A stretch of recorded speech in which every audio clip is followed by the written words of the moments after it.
ಇಂದಿನಿಂದ ಡಿಸೆಂಬರ್ 19ರವರೆಗೆ 10 ದಿನಗಳ ಕಾಲ ಅಧಿವೇಶನ. ಮೊದಲ ದಿನವಾದ ಇವತ್ತು ಸಂತಾಪ ಸೂಚನಾ ನಿರ್ಣಯ. ಇತ್ತೀಚೆಗೆ ನಿಧನರಾದ ಗಣ್ಯರಿಗೆ ಸಂತಾಪ ಸೂಚನೆ ಮಾಡಲಾಗುತ್ತೆ. ಪದ್ಮಶ್ರೀ ಸಾಲುಮರದ ತಿಮ್ಮಕ್ಕ, ಶಾಸಕ HY ಮೇಟಿ, ಮಾಜಿ ಶಾಸಕ RV ದೇವರಾಜು, ಬಾಲಿವುಡ್ನ ನಟ ಧರ್ಮೇಂದ್ರ, ಹಿರಿಯ ನಟ ಉಮೇಶ್, ಹರೀಶ್ ರಾಯ್, ಪತ್ರಕರ್ತ TJS ಜಾರ್ಜ್, IAS ಅಧಿಕಾರಿ ಮಹಾಂತೇಶ ಬೀಳಗಿ ಸೇರಿ ಹಲವರ ನಿಧನಕ್ಕೆ ಸಂತಾಪ ಸೂಚಿಸಲಾಗುತ್ತೆ.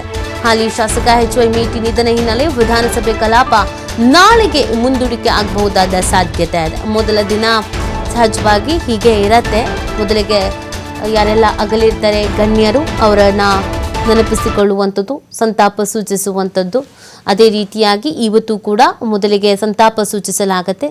ಅನೇಕ ಗಣ್ಯರು ವಿಧಿವಶರಾಗಿದ್ದಾರೆ, ಅವರಿಗೆ ಇವತ್ತು ಸಂತಾಪ ಸೂಚಿಸಲಾಗುತ್ತೆ. ವಿಶೇಷವಾಗಿ ಪದ್ಮಶ್ರೀ ಸಾಲುಮರದ ತಿಮ್ಮಕ್ಕ, ಶಾಸಕ HY ಮೇಟಿ, ಮಾಜಿ ಶಾಸಕ RV ದೇವರಾಜು, ಬಾಲಿವುಡ್ನ ನಟ ಧರ್ಮೇಂದ್ರ, ಹಿರಿಯ ನಟ ಉಮೇಶ್ ಅವರು, ಹರೀಶ್ ರಾಯ್, ಹಾಗೆಯೇ ಪತ್ರಕರ್ತ TJS ಜಾರ್ಜ್, IAS ಅಧಿಕಾರಿ ಮಹಾಂತೇಶ್ ಬೀಳಗಿ ಸೇರಿ ಹಲವರ ನಿಧನಕ್ಕೆ ಸಂತಾಪವನ್ನು ಸೂಚಿಸಲಾಗುತ್ತೆ.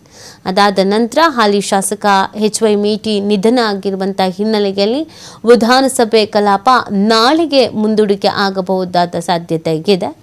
ನಾಳೆಗೆ ಮುಂದೂಡಿಕೆಯನ್ನು ಮಾಡಲಾಗತ್ತೆ ಅಂತ ಮಾಹಿತಿ ಇರುವಂಥದ್ದು. ಸದ್ಯಕ್ಕೆ ನಾಳೆ ಪ್ರಮುಖ ವಿಚಾರಗಳ ಬಗ್ಗೆ ಚರ್ಚೆ ಆಗಲಿದೆ. ಮೊದಲ ದಿನವನ್ನು ಅಗಲಿದಂಥ ಹಿರಿಯ ಗಣ್ಯರು ಯಾರೆಲ್ಲ ಇದ್ದಾರೆ ಅವರಿಗೆ ಸಂತಾಪ ಸೂಚಿಸೋಕೆ ಅಂತ ಮೀಸಲು.